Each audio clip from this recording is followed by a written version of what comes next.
आज की इस वीडियो में हम बात करेंगे कुमाऊं के एक प्रसिद्ध लोक देवता गंगनाथ की। कहा जाता है कि जब किसी पर अन्याय होता है और जब किसी के साथ धोखा होता है तो लोग गंगनाथ देवता को याद करते हैं। लेकिन सवाल यह है कि गंगनाथ देवता कौन थे? क्या वे सच में एक राजा के पुत्र थे और कैसे एक इंसान से वे लोक देवता बन गए? आज की इस वीडियो में हम जानेंगे गंगनाथ देवता की पूरी कथा। बहुत समय पहले नेपाल के डोटे क्षेत्र में एक शक्तिशाली राजा का राज्य था। राजा न्यायप्रिय था और उसकी प्रजा सुखी थी। कुछ समय बाद राजा के घर एक पुत्र का जन्म हुआ। इस बालक का नाम रखा गया गंगनाथ। जन्म से ही गंगनाथ बहुत तेजस्वी और साहसी थे। बचपन से ही उन्हें युद्ध कला, घुड़सवारी और तलवार चलाना सिखाया गया। कहते हैं कि गंगनाथ बहुत दयालु और न्यायप्रिय भी थे। वे हमेशा गरीबों और कमज़ोर लोगों की मदद करते थे। लेकिन राजमहल के अंदर सब कुछ ठीक नहीं था।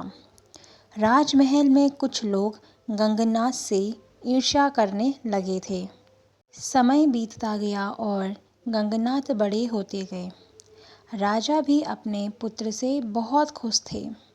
लेकिन राज दरबार में कुछ लोगों को डर था कि अगर गंगनाथ राजा बने तो उनकी शक्ति खत्म हो जाएगी। इसी वजह से उन्होंने एक खतरनाक साजिश रची। उन्होंने राजा को गंगनाथ के खिलाफ भड़काने की कोशिश की। लेकिन राजा अपने पुत्र पर पूरा विश्वास करते थे। जब उनकी साजिश सफल नहीं हुई तो उन्होंने गंगनाथ को रास्ते से हटाने की योजना बनाई। एक दिन गंगनाथ को धोखे से मारने की कोशिश की गई, लेकिन गंगनाथ बहुत बहादुर थे। उन्होंने किसी तरह अपनी जान बचाई और राजमहल छोड़ दिया। राजमहल छोड़ने के बाद गंगनाथ पहाड़ों और जंगलों से होते हुए आगे बढ़ते रहे। कई दिनों की यात्रा के बाद वे कुमाऊं क्षेत्र पहुँचे। यहाँ के लोगों ने उनका स्वागत किया। गंगनाथ ने भी लोगों की मदद करना शुरू कर दी। धीरे धीरे उनकी बहादुरी और न्यायप्रियता की चर्चा पूरे क्षेत्र में फैल गई। कहा जाता है कि जहाँ भी अन्याय होता, गंगनाथ वहाँ पहुँच जाते और उन्हें न्याय दिलाते। इस वजह से लोग उन्हें बहुत सम्मान देने लगे। कुमाऊं में ही गंगनाथ की मुलाकात एक सुंदर लड़की से हुई। उसका नाम था भाना। भाना एक ब्राह्मण परिवार की लड़की थी। दोनों एक दूसरे से प्रेम करने लगे। लेकिन उस समय समाज में जाति व्यवस्था बहुत कठोर थी। ब्राह्मण परिवार को यह रिश्ता मंजूर नहीं था। फिर भी गंगनाथ और भाना एक दूसरे से मिलते रहे। लेकिन जब यह बात भाना के पिता को पता चली तो वे बहुत क्रोधित हो गए। भाना के पिता ने गुस्से में आकर गंगनाथ को मारने की योजना बना ली। उन्होंने कुछ लोगों को भेजकर गंगनाथ पर हमला करवाया।